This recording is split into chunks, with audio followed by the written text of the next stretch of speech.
Hey guys, in this video I'm going to talk you through some live rolling footage. This is with one of my students, Kyle. I did several of these videos recently.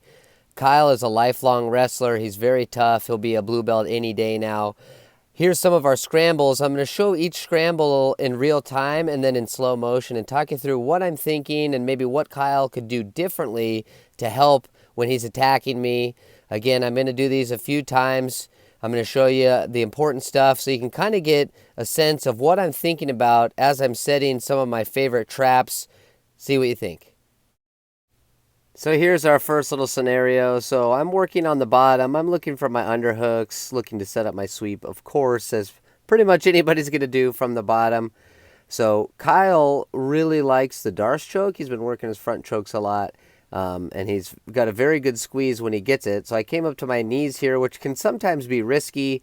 I'm able to puff out my lats, break the grip, and I'm on my way out. So again, framing the hips, I'm working my underhook there, trying to look for a sweep. And I'm not giving him my shoulder all the way. So I'm reaching out, but I'm not letting him attach to my shoulder and really start working in on that Darce. If I only commit my arm a little bit, he can't quite get it. And I'm also pretty flat. That's going to be pretty difficult too. So I came up to my knees and I'm starting to fight my elbows back. I'm moving my head to a different position. I go to my back, which is going to make it hard, again, because I'm flat, just in a different way. Fight the grip, get on top, start working my stuff. So here's me coming up off the bottom, looking to kind of finish a double leg. We both have a wrestling background. He was ready for it with a guillotine. So I'm controlling his knees, deciding what I'm going to do. Am I going to roll? Am I going to finish the double leg? This is what I mostly do when someone grabs a guillotine as I pass, sprawl my feet out wide so he can't roll me through, and then settle my weight. Kyle's also been working on his standing passing a lot. Here we go, sped up a little bit, obviously. We get to the shin shield. Now, you'll notice that when I get to that position, I like to grab that belt. So I reach over the arm and grab the belt. That gives me a lot of pull. I can pull his weight on top of me, and then I can look to start off balancing him. Again, I'm looking for a floodgate sweep, go to my double butterflies, and now I have an arm crush. Kyle was very smart, and he gave up the sweep once he felt the pressure. My legs weren't in a great position to finish the arm crush. I was trying to get the sweep. I would have had to move them to get on top of his body to control him. But again, I'm elevating, I'm off balancing. You can see that he left his hand up high. Then he put it on the ground. It was too close to my head, so the arm crush is going to be a great option. I stretched him out. He gave way, gave up the mount, but didn't give up the submission, which is a good idea. Live to fight another day. Here's a position we're all familiar with, the higher belt on top in the mounted position. So staying really relaxed, and what you'll see is just I'm working my hands a lot. I have one hand in the collar nice and deep, and I'm just messing around with that other hand.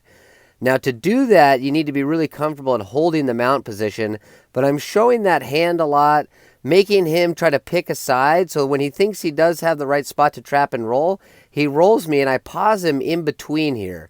Now he knows that if he comes up, he's probably going to be in trouble. If he stays on his back, he's going to lose the position.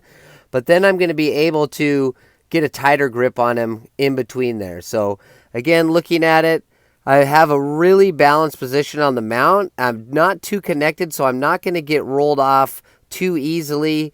Messing with the hands just to get a reaction, give him something to think about. Once I get a deep enough hand in the collar, it makes it easy for him to roll me. Now you'll see from here I have a wrinkle that's pretty close, and I sneak up to get a deeper wrinkle on the back.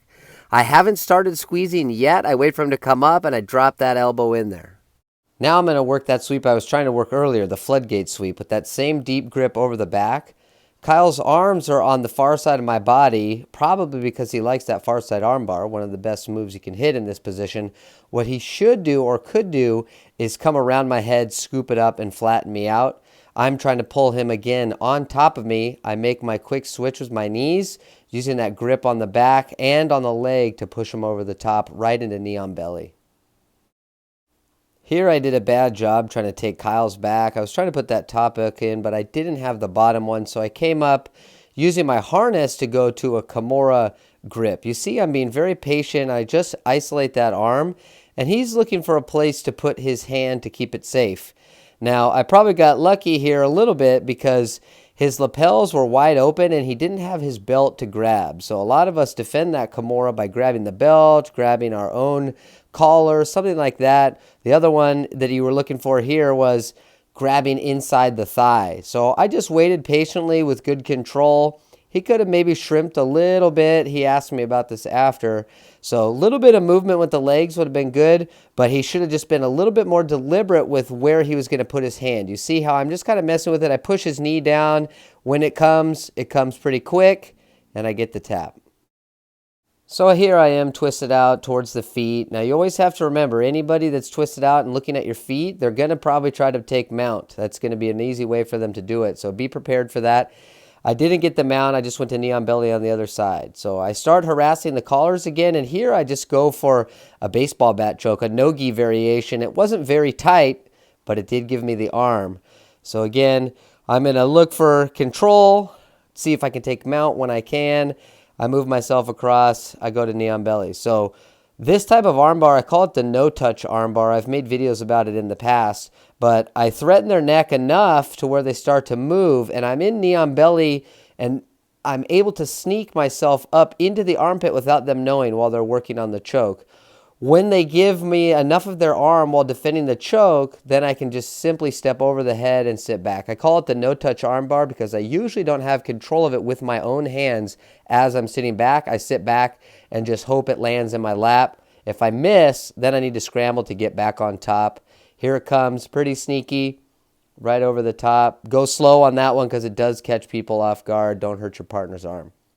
Thanks for watching, guys, and big thanks to Kyle. Thanks for being a great training partner. This is going to be a good tool for you to use. You can see some of my sneaky tricks and turn the tables on me soon.